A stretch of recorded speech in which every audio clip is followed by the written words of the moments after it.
Et yo tout le monde, j'espère que vous allez bien. Comme vous l'avez vu au titre, aujourd'hui c'est les cartes les plus chères de Zenith Suprême. Mais pas que, je vais vous donner mes conseils sur cette collection, ce que je pense des cartes, lesquelles pour moi sont les plus intéressantes et surtout une carte qui est particulièrement intéressante car elle est sous-cotée pour moi et pas du tout chère. Elle coûte moins de 5 € et c'est vraiment une carte banger. Pour moi c'est la meilleure du set. Tout ça c'est dans cette vidéo. Cette semaine je vous régale en vous refaisant gagner un tripack tempête argentée. C'est le dernier, pour pas louper ça c'est très simple. Tu likes, tu t'abonnes et tu commences. On rentre tout de suite dans le vif du sujet avec quoi d'autre que un Pokémon légendaire magnifique, le Mewtwo V-Star qui est juste ici combattant contre Dracofeu. Donc on a un Dracofeu sur la carte également et ça c'est très important parce que vous savez que Dracofeu c'est le Pokémon le plus hype, le plus aimé et aussi bien sûr le plus aimé pour les sous-sous par beaucoup de gens hein. Donc le fait qu'il soit présent sur cette carte c'est pas anodin et qu'elle soit la carte la plus chère du set également. On est donc ici aux alentours de 110 €, voilà on a un petit 104 € là. Alors pour toutes les cartes qui sont disponibles dans cette vidéo, je vous conseille d'attendre un peu avant de les acheter. Pourquoi? Parce que la connexion est n'importe quoi moi. Hein. La collection est en train d'être ouverte. Des gens viennent de recevoir leur colis. Il y a un petit delta. On a aussi des prochains restocks qui vont arriver dans certains magasins. Donc il n'y a pas tout encore qui a été ouvert. Et plus il y a de cartes sur le marché, plus les prix baissent. C'est pour ça que là, la collection est sortie il y a à peine 4-5 jours officiellement, même si officieusement il y a des Carrefour etc qui les ont distribués en avance. Donc attendez un peu, laissez les cartes s'accumuler et les prix baisser avant d'acheter tout ça. Donc carte très intéressante à grader, franchement ça doit être un bonheur. Et il n'y a rien à dire, cette carte est un réel banger pour le coup. S'il y a bien une carte sur le set à avoir, je pense que celle-ci elle est dans une bonne place, même si j'en ai d'autres que j'aime beaucoup en tant que fanboy de certains Pokémon. Mais honnêtement, cette carte est juste incroyable. On notera tout simplement le contour des cartes V-Star qui est très important parce que c'est un contour Rainbow.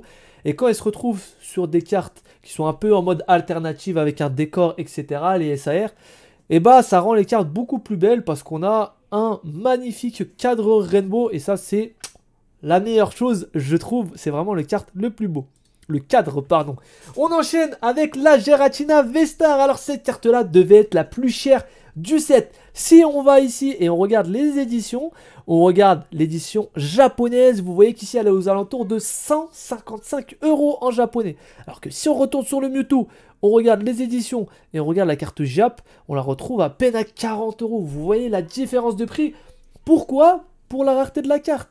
Bah ouais les mecs, même si la carte est très jolie, la rareté prime avant tout. Et des cartes qui sont pas folles se retrouvent parfois très chères, tout simplement parce qu'elles sont rares.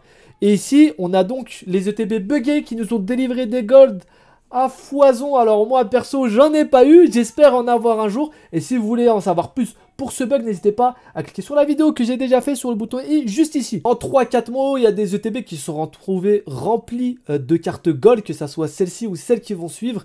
Et il y a des gens qui ont une vingtaine de gold en 3-4 ETB, ce qui fait dégringoler les prix très clairement. La carte n'en reste pas néanmoins magnifique. Une V-Star gold. Donc une carte qui est vraiment super jolie, les reflets dorés, la carte, c'est un réel banger là aussi, on l'a aux alentours de 68 €, c'est pas cher, mais je pense que ça va continuer à baisser pour les raisons que je vous ai énoncées juste avant. Cette carte là est juste magnifique et ça m'étonnerait pas que les golds de cette série dans quelques années valent pas mal cher, malgré le fait qu'elles se soient retrouvées dans pas mal de TB en grand nombre. Pour le coup, c'est des cartes qui, pour moi, vont forcément coter avec le temps. Regardez, on enchaîne sur Arceus, Arceus Gold. Que dire de ce Pokémon majestueux au milieu de cette myriade de flammes, de cette lumière. Il est au centre de la carte avec l'effet Gold. En fait, ça ressort trop bien. Ces cartes-là sont vraiment magnifiques, les mecs. On la retrouve aux alentours de 59 € comme vous le voyez.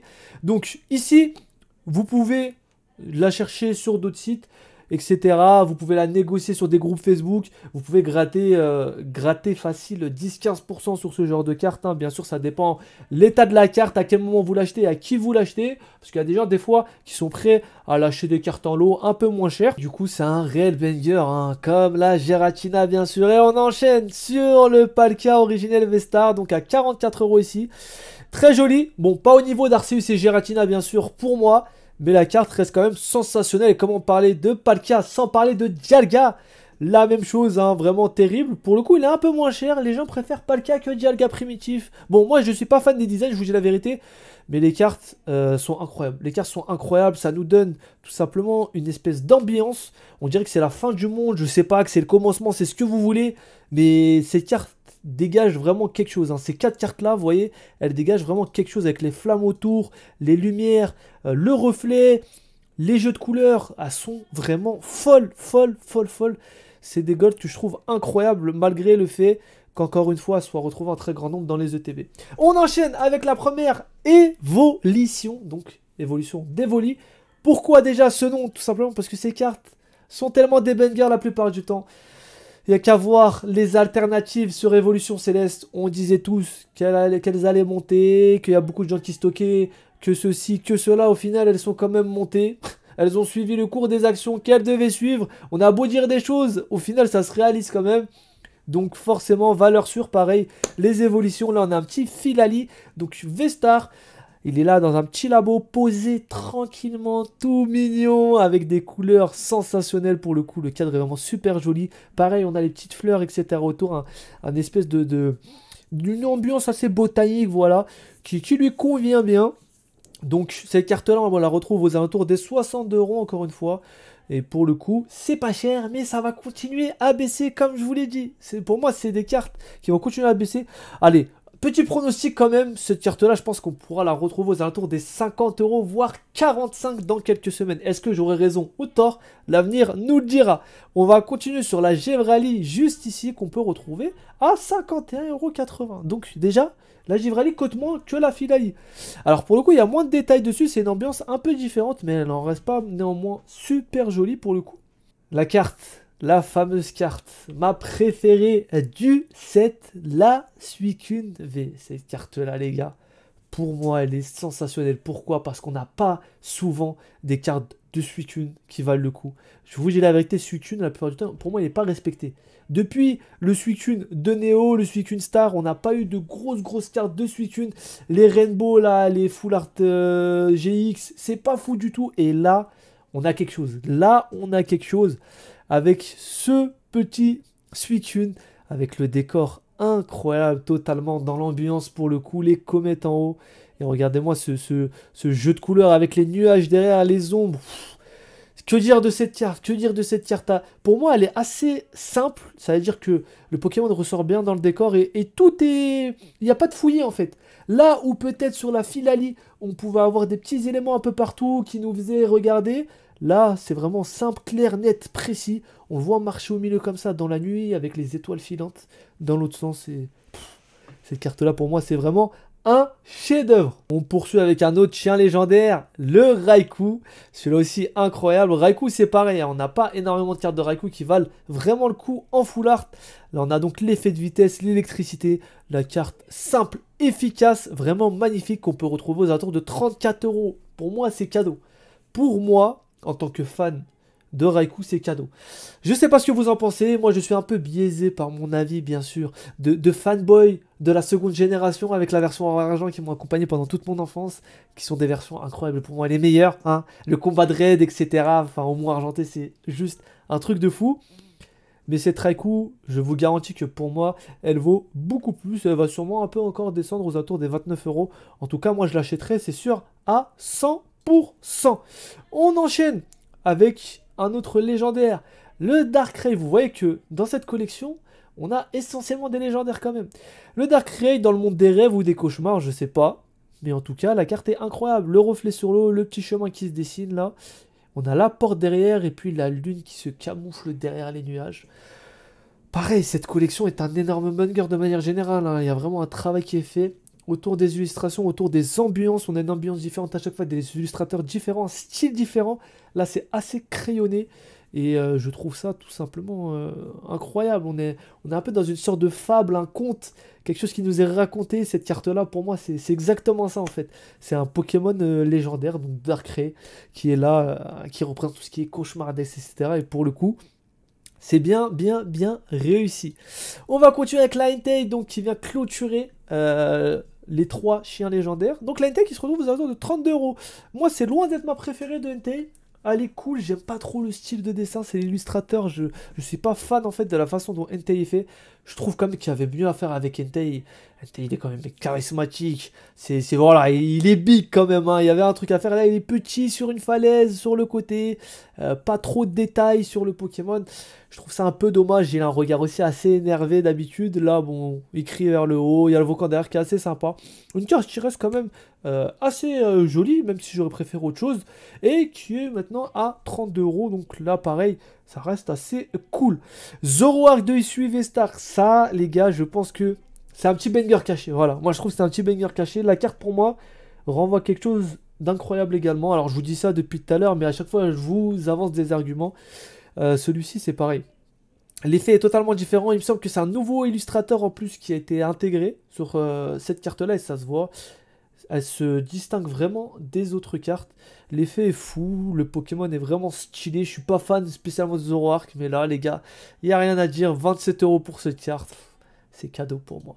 Le Pikachu que j'ai eu en ouverture, c'est la seule secret du set et elle est seulement à une trentaine d'euros. Voilà, 25-30 €. Cette carte a dégringole, je l'ai vu à 35 il n'y a pas longtemps, après à 40, enfin un dégringole cette carte, c'est la seule secret du set. Alors, les gens disent qu'elle tombe souvent. Laissez-moi en douter, je sais pas si elle tombe vraiment souvent. Je pense que les gens ouvrent beaucoup, donc tombent dessus.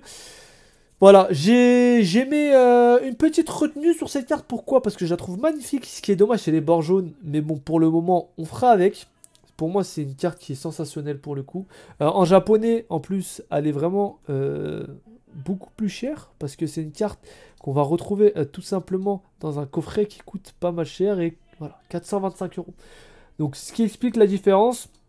Aller à 25, elle va sûrement baisser si cette carte se retrouve à 15-20 €. Pour moi, c'est du vol, hein. Je vous dis la vérité. 15-20 € pour une secret de cette qualité-là, avec cette illustration-là.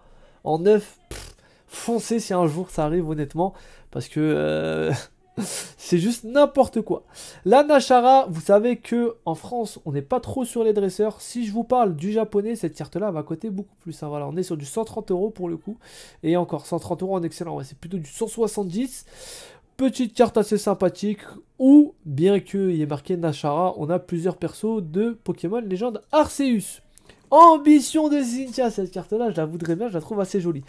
Un peu dommage que la Cynthia soit aussi reculée, qu'il y ait peu de détails sur le personnage, même s'il y en a autour. En tout cas, 28 balles pour une carte comme ça. Je pense qu'elle va continuer à baisser, tant les dresseurs sont pas les plus appréciés sur tout simplement les collections françaises. Après, ça reste quand même Cynthia. Voilà. On s'en souvient, on se souvient de son thème. Voilà, c'est quand même un peu la goat des mecs creux de ligue. Et une des plus puissantes, je crois, juste après Tarak, hein, c'est la deuxième dans le lore Pokémon. Donc quand même un petit banger en devenir. On va terminer ça avec le petit Zacian V. Donc le Zacian V qu'on retrouve aux alentours de 20 €. Donc vous voyez que là, vous pouvez prendre plusieurs cartes qui ont vraiment des illustrations assez travaillées pour pas grand chose. Parce que là, je vous présente rapidement les autres. Vous voyez là, on a du Zeraora qui va nous coûter quoi, 20 €? 20 € le petit Zeraora juste ici, voilà.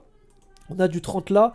On va avoir plein de cartes que vous allez toucher autour des 20-15 €. Même le Zamacenta, ça m'étonnerait pas qu'un jour il tombe à 15 €, quelque chose comme ça, honnêtement. Et là, ça sera le moment de faire le full set et de prendre toutes les cartes parce que dans un classeur, c'est vraiment magnifique pour le coup. Quand même, on va pas oublier la petite Mew qui pour moi est un énorme banger, même si c'est une AR et qu'on peut la retrouver sur la reverse, qui est aux alentours de 8 € actuellement, ce qui pour moi est rien du tout, très clairement. En tout cas, il y a beaucoup de cartes qui sont assez jolies dans cette collection. On a aussi le Pikachu qui est très cher en japonais parce que ça va être une carte tout simplement qui va se trouver uniquement dans les God Pack. Alors qu'ici, on la touche pour pas grand chose. Voilà, donc des cartes assez sympas. Comme vous le voyez, on a vraiment des cartes qui sont pas vraiment trop chères, hein. On n'a pas des prix qui sont abusés sur cette collection. Et ça, c'est plutôt cool. Voilà pour cette petite vidéo. Mais attention!